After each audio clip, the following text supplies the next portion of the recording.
उन्हाळ्यामध्ये काहीतरी थंडगार प्यावंसं अशी इच्छा तर आपल्याला नेहमीच होत असते, पण काय करावं हा प्रश्न आपल्याला नेहमीच पडत असतो। तर तुम्ही अशा प्रकारची रेसिपी एकदा नक्की ट्राय करा। शरीराला थंडावा देणारा आणि अगदी मन तृप्त करणारा असा थंडगार सरबताची रेसिपी आज मी तुमच्याशी शेअर केलेली आहे। आणि त्याचबरोबर उन्हाळ्यात नव्हे तर असं पाहुणे वगैरे आल्यावर जरी तुम्हाला काही गोडधोड करायचं असेल किंवा काहीतरी गोडधोड सरबत वगैरे असं करायचं असेल तर तुम्ही अशा प्रकारची रेसिपी नक्कीच ट्राय करू शकता। चला तर मग रेसिपीला सुरुवात करूया। त्यासाठी इथे मी अर्धा लिटर दूध घेतलेले आहे। गॅसची फ्लेम ही मी बंदच ठेवलेली आहे, चालू नाही केलेली। तर इथे आपल्याला दूध हे गरम करण्यापूर्वी त्यातून आपल्याला थोडेसे दूध हे साईडला काढून घ्यायचे आहे। त्यानंतर इथे आपल्याला 2 मोठे चमचे दूध हे साईडला काढून घ्यायचे आहे। आता आपल्याला गॅसची फ्लेम ऑन करून घ्यायची आहे आणि दूध हे आपल्याला व्यवस्थित तापण्यासाठी ठेवायचं आहे। त्यानंतर इथे मी 2 चमचे कस्टर्ड पावडर टाकलेली आहे।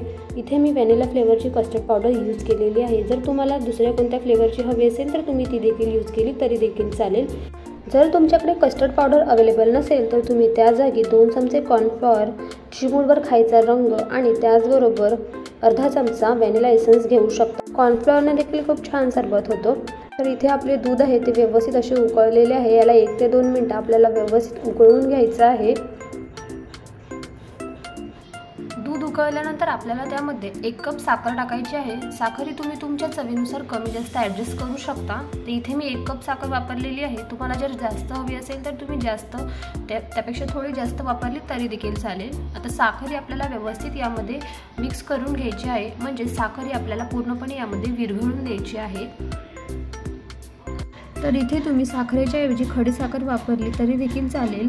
अगदी 1 ते 1.5 मिनिटांमध्ये ही जी साखर आहे ती व्यवस्थित विरघळते।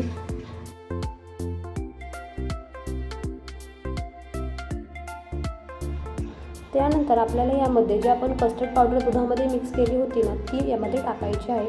पण टाकण्या अगोदर आपल्याला त्याला पुन्हा एकदा असं चमचेच्या मदतीने हलवून घ्यायचं आहे, जेणेकरून जी आपल्या तळाला लागलेली कस्टर्ड पावडर आहे ती व्यवस्थितरित्या एकजीव होऊन जाईल।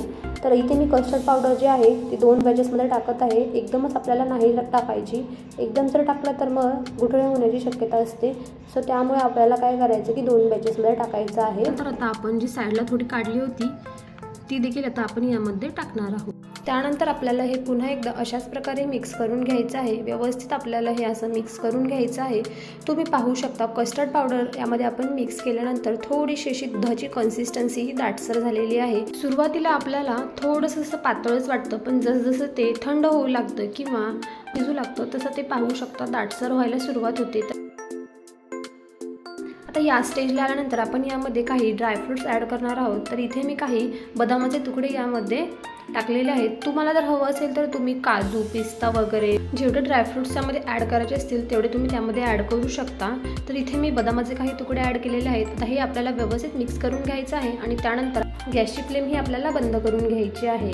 आता हे आपल्याला व्यवस्थित असं खाली घेऊन थंड करायचं आहे। तर पाहू शकता आता हे जसं जसं थंड होईल ना तसं तसं थोडंसं हे दाटसर व्हायला सुरुवात होते। त्यामुळे आपल्याला ह्याला थोडंसं पातळ सुरुवातीला ठेवायचं आहे, जास्त आपल्याला घट्ट नाही करायचं।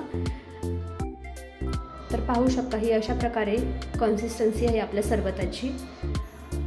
तर इथे मी सब्जा घेतलेला आहे। सब्जाचे सीड्स मी भिजवले होते अगदी 2 मिनिटं, ते देखील मी यामध्ये मिक्स केलेले आहेत। त्याचबरोबर इथे मी काही बर्फाचे तुकडे देखील यामध्ये मी ॲड केलेले आहेत, जेणेकरून आपला सरबत जो आहे तो मस्तपैकी पिताना थंडगार असा लागेल।